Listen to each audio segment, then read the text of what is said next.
Rain lashed against the motel window pane. A torrent of water, mirroring the turmoil brewing inside. The wind howled, a mournful cry that echoed the silent screams in their chests. Inside, the air hung thick with unspoken tension, punctuated by the rhythmic tick-tock of the clock on the nightstand. Each tick, a stark reminder of stolen moments slipping away. Sitting on the edge of the bed, his face etched with a familiar blend of desire and guilt. Standing by the window, a silhouette against the flashing neon sign outside, her reflection a distorted image of the life she left behind. They had been reckless, seeking solace in each other's arms, away from the prying eyes of their judgmental world.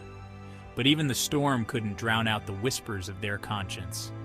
The air crackled with unspoken words, each glance a silent conversation. His eyes a storm of emotions, desire, fear, regret, hers a reflection of his turmoil, tinged with a flicker of defiance. The storm raged on, mirroring the tempest within their hearts.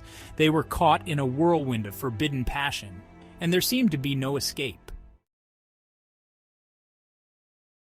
Their affair had been a slow burn, ignited by stolen glances and whispered conversations. He, trapped in a loveless marriage, yearned for a spark, a connection. She, suffocating under the weight of societal expectations, craved freedom and passion. Their paths crossed at a mundane office party, their connection instant and undeniable. Reflecting on their initial encounter, recalling the magnetic pull that drew them together. The attraction was magnetic, pulling them closer despite their best intentions. Stolen lunches turned into secret rendezvous, innocent flirtations into passionate encounters. They built a world of their own, hidden from the prying eyes of their judging world. Each stolen moment, a rebellion against the mundane, a desperate grasp for happiness. But happiness, they were learning, came at a price. The constant fear of discovery, the guilt gnawing at their souls, it was becoming unbearable. The dingy motel room, their sanctuary, was a far cry from their carefully curated lives. Here, stripped bare of pretense, they were just two souls seeking solace. Tonight, though, the weight of their secrets felt heavier than usual. The storm outside seemed to amplify the turmoil within, the silence punctuated by the drumming of rain. Reaching for her, his touch hesitant, questioning, responding with a desperation that both thrilled and terrified him. Their bodies moved together, a familiar dance of longing and regret. For a few stolen hours, they could pretend their world was just the two of them. They could forget the lies, the deceit, the impending devastation. In the throes of passion, they found a temporary escape from reality.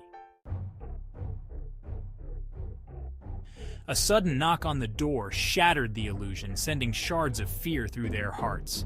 They froze, their bodies intertwined, breaths shallow and rapid. The knock came again, insistent, demanding. Looking at her, his eyes wide with panic, his face pale in the dim light.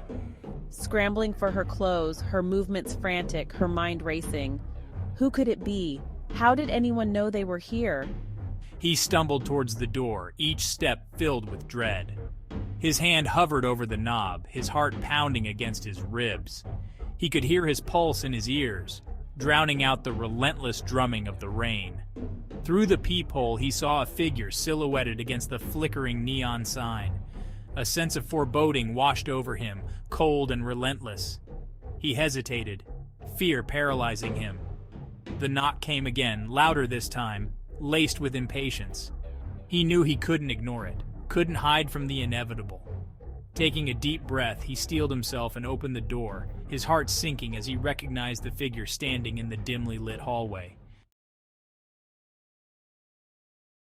His wife stood at the door, her face a mask of controlled fury. Her eyes, usually warm and inviting, were now cold and sharp, like shards of ice. She looked past him, taking in the disheveled room, the rumpled sheets, her gaze finally settling on the woman standing frozen by the window. Silence descended upon them, heavy and suffocating. The air crackled with unspoken accusations, the stench of betrayal thick and cloying. S4, so it's true. each word a nail hammered into the coffin of their deceit. He stammered, trying to find words, an explanation, but his throat was bone dry.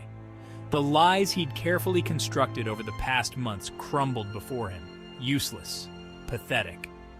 His wife's silence was more damning than any accusation. She stepped inside, her movements measured, deliberate, her gaze never leaving the woman by the window.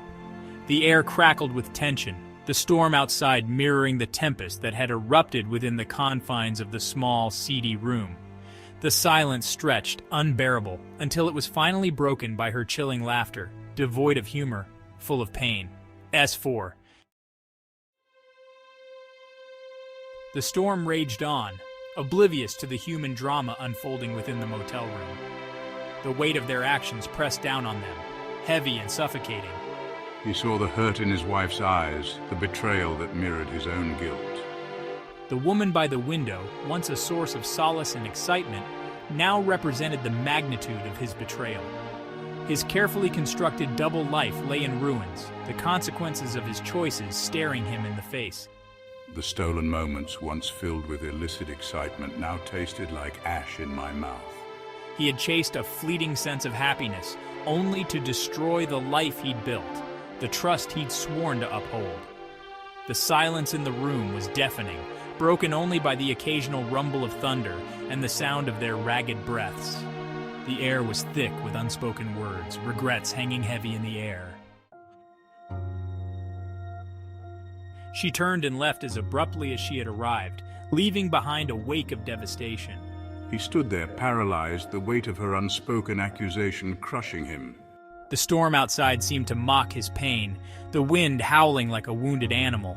I wanted to run after her, to explain, to beg for forgiveness, but the words wouldn't come. What could I possibly say? He looked at the woman by the window, but she offered him no comfort. Her eyes, once filled with passion, now reflected the same fear and uncertainty that gnawed at him. The intimacy they had shared moments ago felt like a distant memory, replaced by a cold emptiness. The storm raged on, a fitting soundtrack to their shattered illusions. They left the motel separately, two strangers bound by a shared secret. The rain had stopped, leaving a damp, oppressive silence in its wake. He drove home, the events of the evening replaying in his mind like a macabre film on a loop. The image of his wife's face, her eyes filled with pain and betrayal, haunted him. He had shattered her trust, broken the vows he'd made, and for what? A fleeting moment of pleasure, a selfish grasp at happiness. The other woman, too, felt the weight of their choices. She had entered into the affair with eyes wide open, aware of the risks, the potential for pain. Yet she had allowed herself to be swept away by the tide of forbidden passion. Now, sitting alone in a taxi, the city lights blurring through the rain-streaked windows, she was left to confront the consequences. Their stolen moments had come at a steep price, leaving them both emotionally bankrupt. The storm had passed, leaving behind a trail of destruction. The air was thick with the smell of wet asphalt and the residue of broken promises. He returned to a home that no longer felt like his own, the silence deafening. She went back to a life that suddenly seemed hollow, the weight of her choices pressing down on her. Their paths had converged for a brief, intense period, only to diverge again, leaving behind a tangled mess of emotions. They were left to grapple with the consequences of their actions, the weight of their choices a heavy burden to bear. The future stretched before them, uncertain and bleak. The stolen moments, once a source of excitement and escape, now haunted their waking hours, a constant reminder of the high cost of forbidden love. And as they tried to pick up the pieces of their shattered lives, they were left to wonder, was it worth it?